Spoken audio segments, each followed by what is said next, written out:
I never imagined my life would take such an unexpected turn. As a single mother, I devoted myself entirely to my son, Jordan.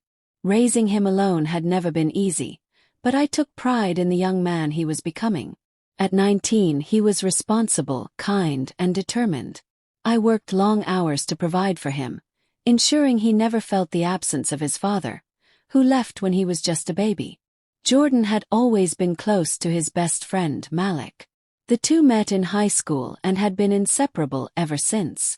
Malik was a year older, taller, athletic, and carried himself with a quiet confidence. I had always liked him. He was respectful, intelligent, and had an easygoing charm. It comforted me to know my son had such a loyal friend.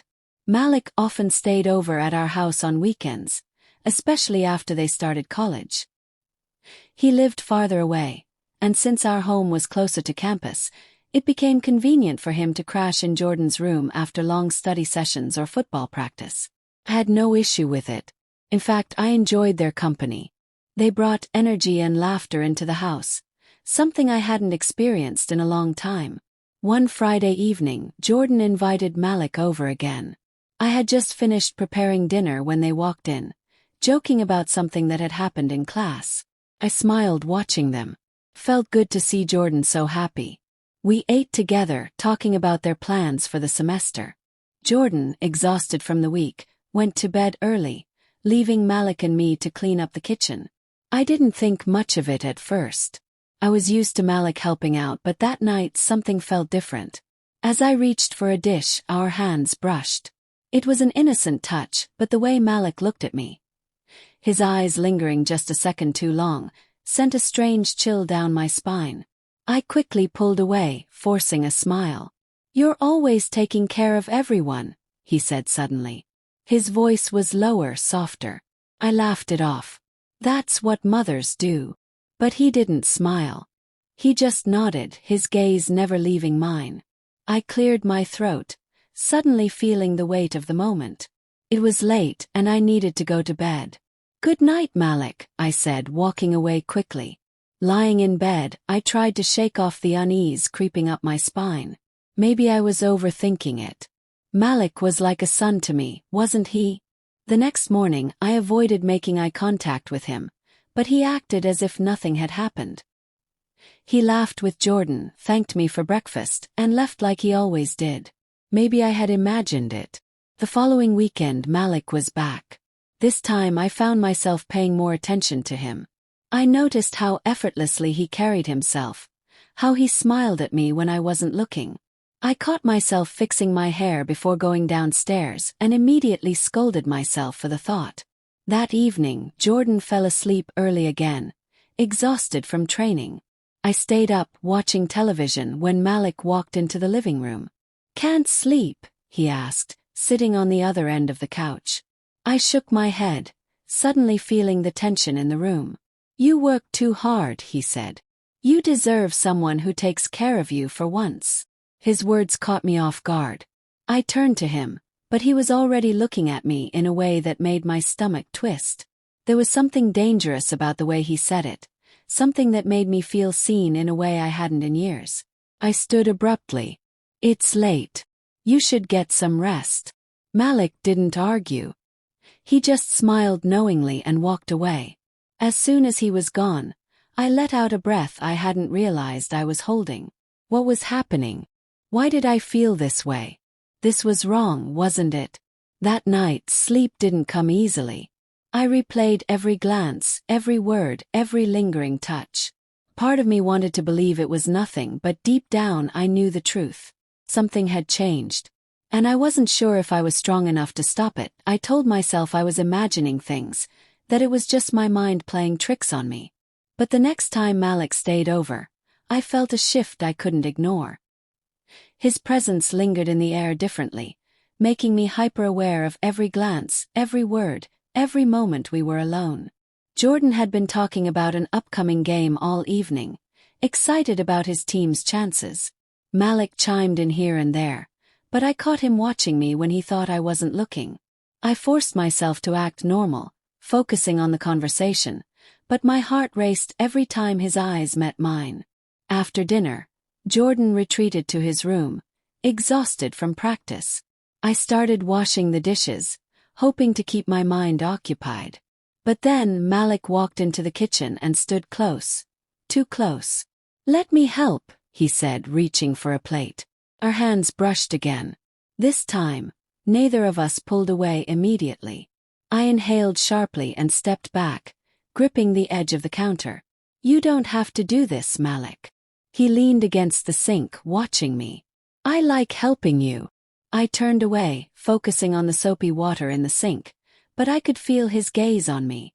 "You and Jordan have been friends for years," I said, my voice quieter than I intended. "I know." His voice was steady, sure. "But that doesn't change anything." I gripped the dishcloth tighter, trying to steady my breathing. This was dangerous. Whatever this was, it needed to stop. But I couldn't deny the way my body reacted, the way my heart pounded in my chest. "I should go to bed," I said, turning to leave. Malik reached out, his fingers barely grazing my wrist. "Do you want me to stop?" Froze. My mind screamed yes, but my body hesitated. The air between us was thick with something unspoken, something I wasn't ready to acknowledge. Finally, I pulled my arm away and walked upstairs without another word. That night, I lay awake for hours, staring at the ceiling. I thought about all the reasons this was wrong. Jordan, the trust one, was about to betray, the consequences that would follow. But the more I tried to fight it, the more I realized I had already lost the battle. The next morning, I avoided Malik as much as possible. I kept the conversation polite but distant. If he noticed, he didn't say anything. A week passed, and I told myself things would go back to normal. But then Jordan invited Malik over again, and the moment I saw him standing in my doorway, I knew I had been lying to myself. That evening, as I cleaned up after dinner, Malik walked in once more. This time he didn't pretend to help. He just stood there watching me. "You've been avoiding me," he said. I sighed, not turning around. "I think that's for the best." "Why?" His voice was calm, controlled, but there was something underneath, something insistent. I set the plate down and turned to face him. "Because this isn't right." He took a step closer. "Then why does it feel like it is?" I shook my head, but the words stuck in my throat. I didn't have an answer. Or maybe I did, but I was too afraid to say it. "You deserve to be happy," he said, his voice softer now. I closed my eyes for a moment, willing myself to walk away. But then Malik reached out, his fingers grazing my cheek, and I felt something snap inside me. I pulled away before anything could happen, my breath shaky. "Go to bed, Malik." He held my gaze for a long moment before nodding. "Good night, Lisa." As he walked away, I pressed a hand to my chest, trying to calm the storm raging inside me. I knew this wasn't over. And I wasn't sure if I wanted it to be. The following week, I convinced myself that what happened with Malik was nothing more than a moment of weakness. I told myself I had imagined it, that I had let loneliness cloud my judgment. But deep down I knew that wasn't true. Every time I thought about the way he looked at me, the way his voice lingered in the air, I felt something I couldn't ignore. Jordan was excited about an upcoming trip with his teammates. They had planned a weekend away to celebrate their recent victory, and he couldn't stop talking about it. I encouraged him, pretending everything was normal, but a part of me felt uneasy. I knew Malik would still be in town, and I knew deep down that this weekend would test every ounce of self-control I had left. The night before Jordan left, he and Malik spent hours in his room, playing video games and laughing like nothing had changed. I stayed in my own space, avoiding any unnecessary interaction. But when Malik finally came downstairs for a glass of water, I knew we were both thinking the same thing. Jordan left early the next morning, his bag slung over his shoulder as he waved goodbye with excitement in his eyes. I forced a smile, hugging him tightly before he disappeared out the door. And then the house was quiet. I told myself I wouldn't let Malik stay. I had every intention of sending him on his way. But when I walked back inside, he was still standing there, watching me with an expression I couldn't decipher. You knew he was leaving, I said, my voice barely above a whisper. He nodded slowly. Did you? A breath caught in my throat, but I couldn't answer. He took a step closer, his presence overwhelming, his voice steady. You don't have to keep pretending. I turned away, pacing to the other side of the room. This is wrong, I muttered, more to myself than to him. Then tell me to leave. I should have. I knew I should have. But the words wouldn't come. Instead, I stood there, frozen between right and wrong, between desire and guilt. Malik moved toward me, closing the distance between us in an instant. His hand brushed against mine, and the warmth of his touch sent a shiver down my spine. You're fighting something that's already happened, he murmured. I shook my head, but he was right. Every stolen glance, every lingering touch, every breathless moment between us had led to this. And then, everything I had been holding back collapsed in an instant. The next few days passed in a blur. I told myself I wouldn't let it happen again, but the lie tasted bitter every time I repeated it. Malik didn't leave, and I didn't push him away. Every moment we spent together felt intoxicating, like a secret too powerful to ignore. But as Sunday approached, reality began creeping back in. Jordan was coming home. And with him, the weight of everything I had done. That morning Malik and I sat in silence. The air between us felt heavier now, filled with something neither of us knew how to name. You regret it, he said quietly. I looked down, unable to meet his eyes. I don't know what to feel. He exhaled, rubbing a hand over his face. I never wanted to hurt you. I let out a shaky breath. Then why does this feel like the biggest mistake of my life? The sound of Jordan's car pulling into the driveway sent a jolt of panic through me. I stood abruptly, running a hand through my hair.